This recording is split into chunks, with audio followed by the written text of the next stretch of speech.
Welcome back to part 5 of Beware the Siren's Call, a Thora Silentblade tale. After several more hours, Thora's eyes were starting to lose focus. Not wanting to stop their progress, the dwarf asked Alendil to take the reins for a little while so that the soldier could grab a few hours of sleep. Even with the bumps in the road, Thora never found it difficult to fall asleep in the back of the cart. Back in the army, they had been told to get sleep when you could, where you could, and so the habit of being able to rest in pretty much any situation had been driven into them.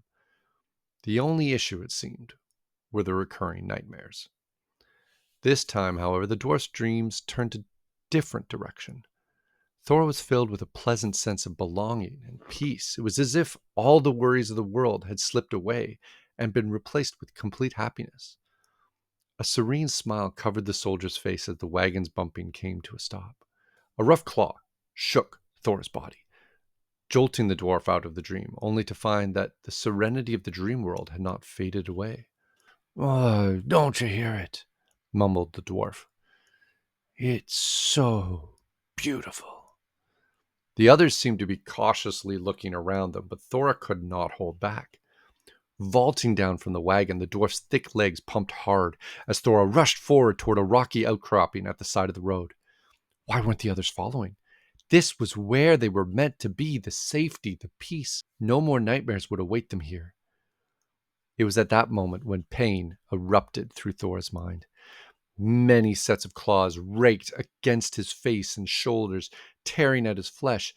The ambush was swift and efficient, and while it did break the hold on the dwarf, the pain was excruciating.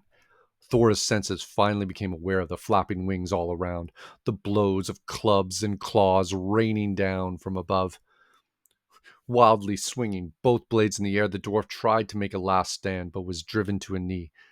Then finally, the world went dark. There were no dreams in this place. Thora had enough presence of mind to recognize that something was off, as if all the dwarf's senses were dulled. There was a part of the soldier that was denying what was happening, that refused to be taken out this way. Another part, though, felt the pull of the light in the distance.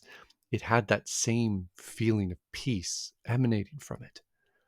It seemed impossible, but Thor could swear that the sounds of battle were still somewhere in the air, as if very far away. There were screams and shrieks, quiet, muffled, but there. The part of Thora that wanted to live was saying that friends needed help, that this was no time to be laying about. A mental image of Drill Sergeant Calnock shouting, "Get up, soldier!" caused the dwarf to smile. Still, Thora's feet kept walking toward that light.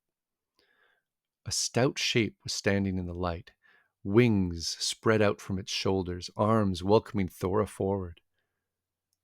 "Balgar?"